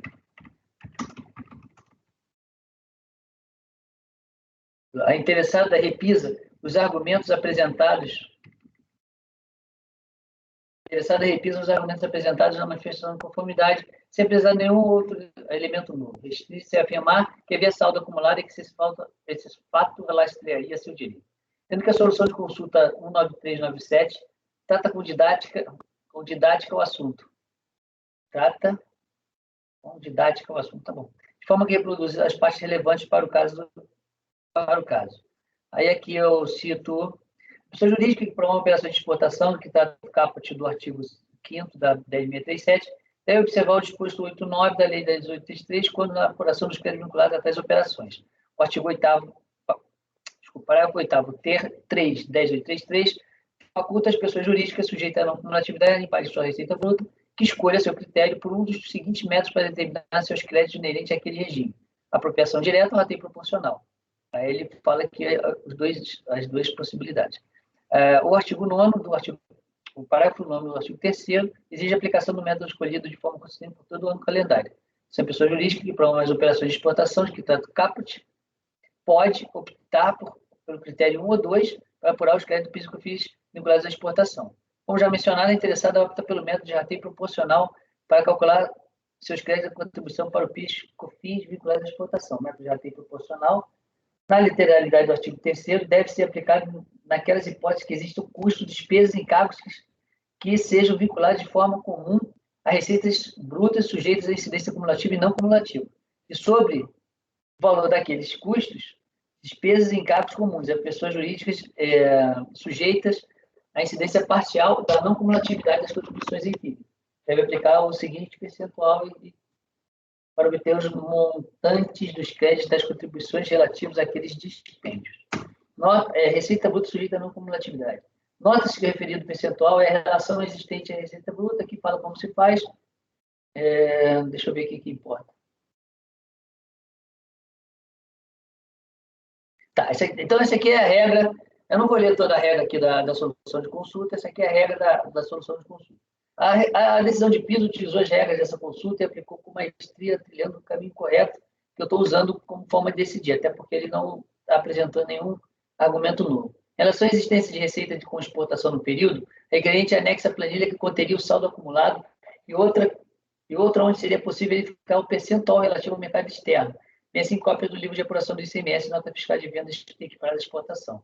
No entanto, as notas anexadas, folhas citadas, não se referem ao período em análise, terceiro trimestre de 2004, ou estão ilegíveis, e nas cópias dos livros de apuração do ICMS não constam valores de exportação no período, conforme documentos anexados às folhas que eu cito. Tampouco cópias de planilhas acompanhadas de outros documentos, como notas fiscais, registros contábeis e fiscais, são suficientes para comprovar que houve receita de exportação no período. Logo, aplica-se nessa situação em exame um conhecido blocagem jurídico. Alegar e não provar é quase não alegar. Assim, não há como acolher. E aqui está falando que é falta de prova, basicamente. Então, diante de todo exposto, eu estou negando o provimento também, essa parte da receita de exportação. E, na verdade, tudo por falta de prova. Basicamente, foi por falta de prova. Agora, aí temos aí a questão de como vocês tratam a questão do frete de produtos semi-acabados ou em elaboração, e a questão da prova do que vocês entendem que tem ou não prova no processo. Estamos em deliberações, senhores. Se não temos nada a falar, passo a palavra ao doutor Vinícius para o voto. Doutor Vinícius caiu?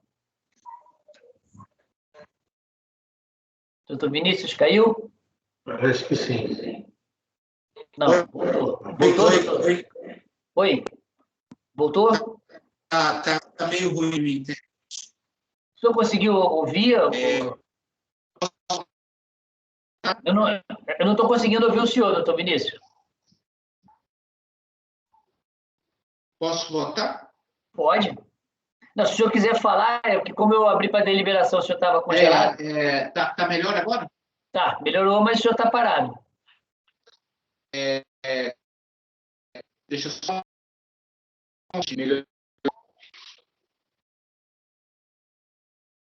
Agora já era. Até porque o Vinícius... Agora eu não vejo nada.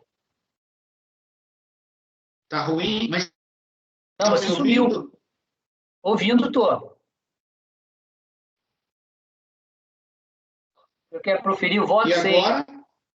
Continua não vendo. Eu voto com o relator. Ok. O senhor quer tentar... Tá, beleza. O senhor tenta, então, voltar. Doutor, tenta voltar aí a imagem depois. Pode... Tudo bem, o senhor já está registrado. Agora o senhor ficou de braços abertos para o alto. Ok. Doutor Walker. O doutor Vinícius votou com o relator. Doutor Walker. Vou acompanhar o relator. Ok. Doutor Jorge. Com o relator. Doutor José Renato.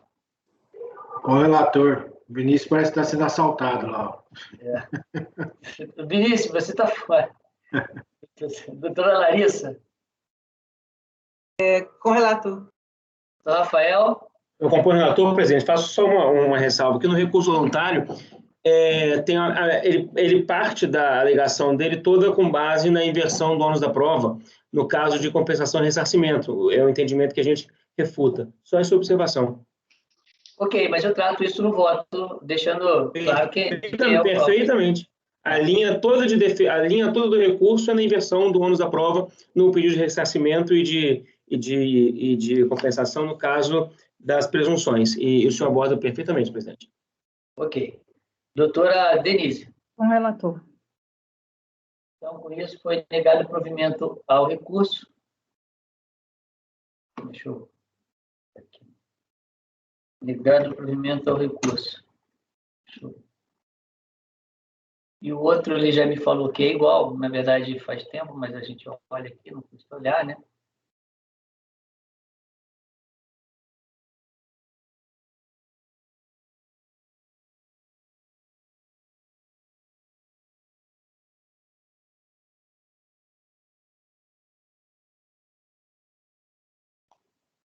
Ah, não, o outro tem uma questão que eu não me lembro se naquele tem, que é a possibilidade de ressarcimento de créditos reconhecidos. Eu falo que o cara tem direito a... Deixa eu ver aqui. Deixa eu ver se é isso aqui. Ah, não, tá. Ah, não, é a mesma coisa. Só muda as páginas. PIS-PASEP, outra ECOFINS, é isso, doutor? Eu sei que o 14 era COFINS, deixa eu confirmar aqui. Ah, então esse aqui é o PIS, não tem problema. O 2005 e 53 é PIS. Então é isso mesmo. Ah, agora você voltou, Vinícius. Não, é PIS, não tem problema não, é isso mesmo. Então, estou copiando esse mesmo resultado para o item 46 e 47, ligando o provimento por unanimidade. O senhor tem alguma dúvida, doutor? Não, eu só fiquei com a impressão de que alguma parte tinha sido deferida com relação à questão da essencialidade, mas acho que no final... Não. O que tinha sido... O que eu falei foi que os produtos, o frete de produtos semi-acabados, eles não têm o mesmo tratamento dos fretes dos insumos. Porque o que acontecia? Como você estava falando de fruta e era uma questão de alíquota zero, a discussão era falando, peraí, como é alíquota zero, o frete era aquele nosso pensamento. O frete segue a alíquota zero.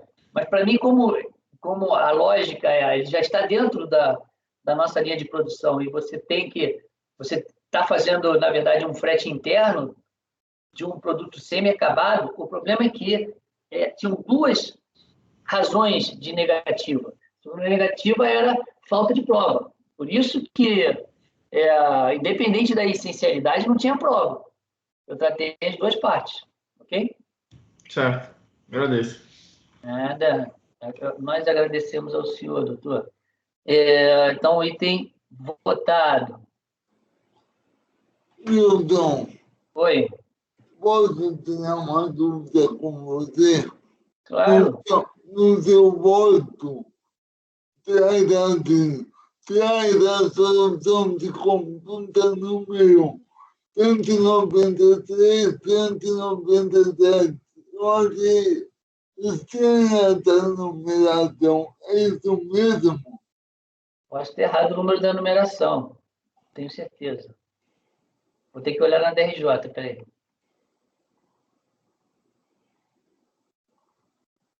Deixa eu ver aqui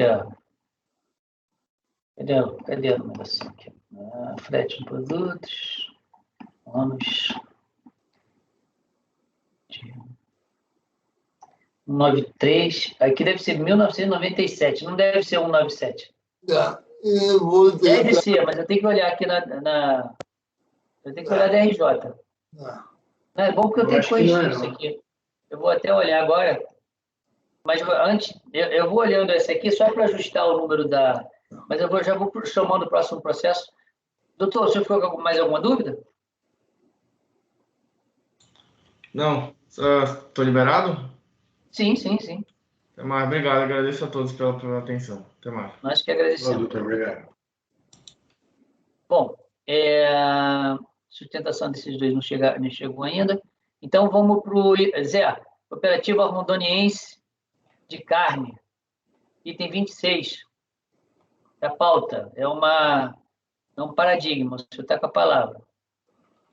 Item 26? 2013-51, item 26 da pauta.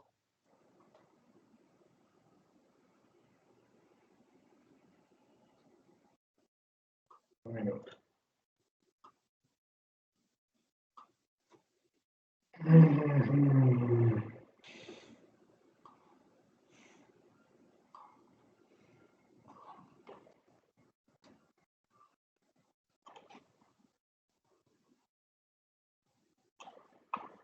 Bom,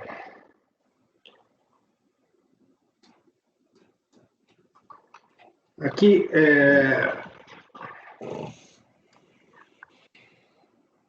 trata de manifestação de conformidade da cooperativa, que é a Cooper Carne, contra despacho decisório proferido pela Delegacia da Receita Federal de Paraná, aqui do lado, e indeferiu totalmente o crédito pleiteado no pedido de ressarcimento com fins não cumulativo, mercado interno, primeiro trimestre de 2008, não homologando as declarações de compensação vinculada.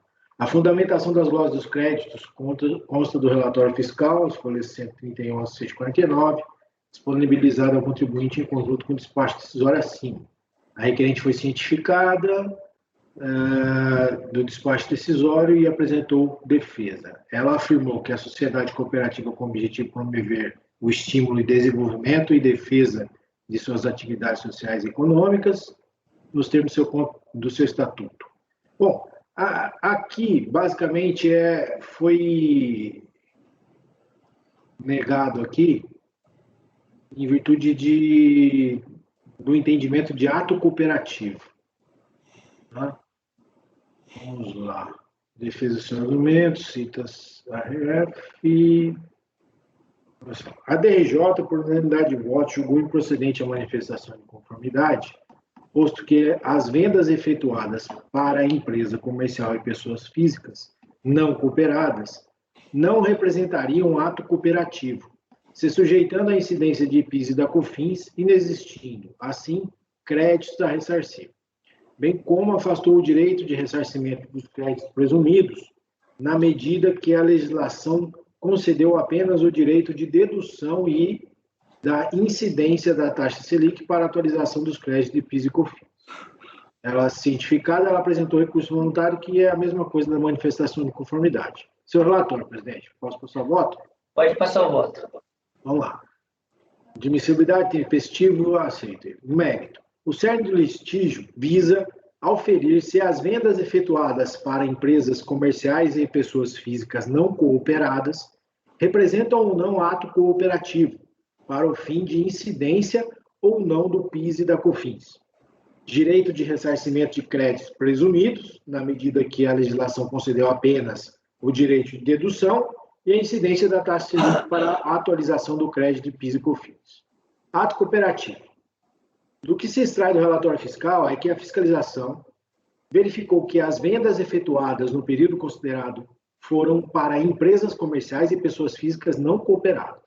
Assim, considerou que tais vendas, sendo operações de mercado, na dicção do parágrafo único do artigo 79 da 5764 de 71, não representariam ato cooperativo, se sujeitando à incidência de PIS e da COFINS. Contrário senso, a recorrente defende que, embora as operações mercantis tenham sido realizadas com pessoas não cooperadas, os produtos comercializados eram produtos entregues pelo cooperado, o que caracterizaria o ato cooperado para fins de não incidência do PIS e COFINS. A discussão não é nova nos tribunais. E o STJ, no julgamento do RESP 1.141.667, no recurso representativo de controvérsia, decidiu que não incide a contribuição de PIS e COFINS sobre atos cooperativos próprios, considerados como aqueles praticados com os seus associados, na forma do artigo 79 da 5764. Aí eu trago aqui o julgado do STJ. Vale observar que os recursos extraordinários 599.362 e 598.085, referidos no julgado acima, o Supremo Tribunal Federal decidiu que caberia a incidência da contribuição de PIS/COFINS nos atos praticados pelas cooperativas com terceiros, eis que esses atos não se caracterizariam como atos cooperativos próprios. Nesta toada, a primeira turma ordinária da terceira Câmara da terceira sessão de julgamento, por unanimidade de votos, no acórdão 3301.0077774, assunto COFINS, cooperativa de transporte de cargas, ato cooperativo e não cooperativo, tratamento, precedentes do STF e STJ. O STF, no recurso 599.362, sobre a sistemática da repercussão geral, consignou que é devida a incidência da COFINS sobre negócios jurídicos praticados pela cooperativa com terceiros tomadores de serviço.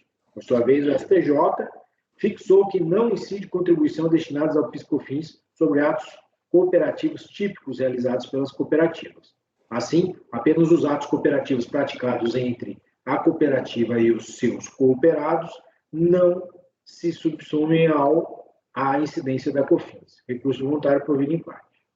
A respeito do assunto, a coordenação de consultoria judicial da Procuradoria-Geral da Fazenda Nacional, por meio da nota 561 de 2016, definiu pela inclusão do tema como ressalvas nas hipóteses dos incisos 5 e 7 do artigo 2º da Portaria PGFN 502/2016, pela não apresentação de contestação ou recursos quando não comprovado se tratar de atos praticados entre cooperativas e terceiros não cooperados ou desvinculados da consecução dos objetivos sociais da cooperativa.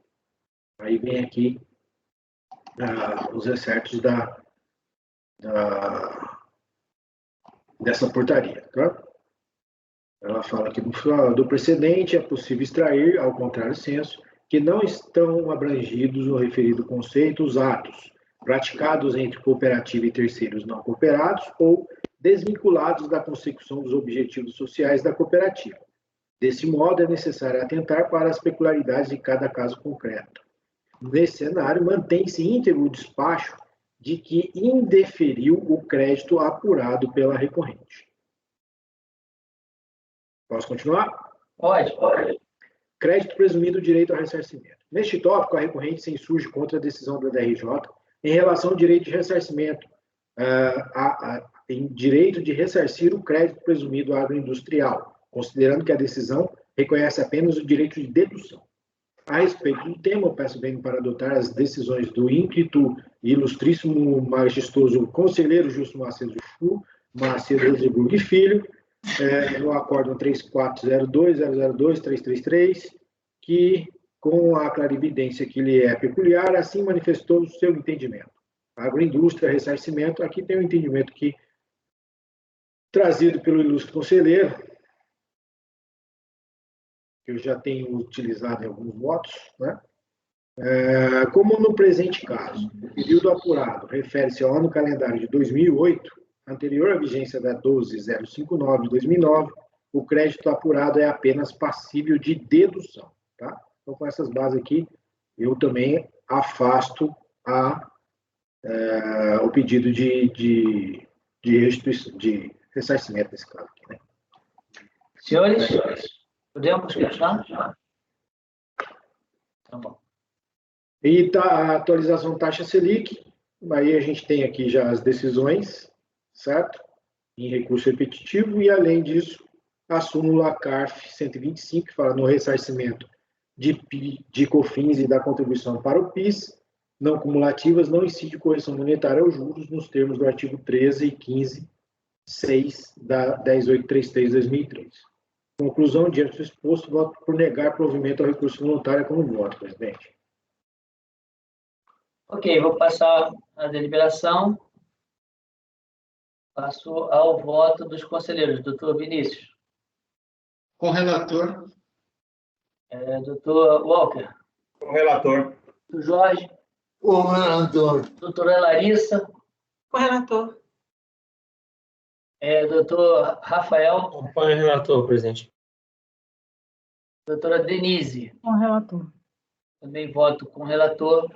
Então, foi negado o provimento por unanimidade. Esse é o item 26 da pauta, que ele é paradigma dos itens 27 a 31.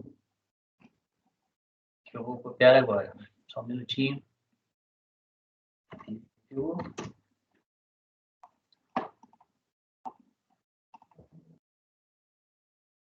Presidente, só um minutinho, vamos ausentar um minutinho e retorno.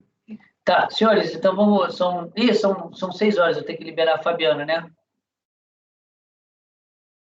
Fabiano? Boa noite, presidente. Boa noite, conselheiros. Aqui é Marco Antônio, tá? Eu tenho autorização para estar acompanhando os senhores até às 19 horas. O horário da Fabiana já encerrou. Então tá bom. Vamos dar um intervalo ou vocês querem parar geral? Interrompe a gravação de qualquer maneira, por favor. Ok.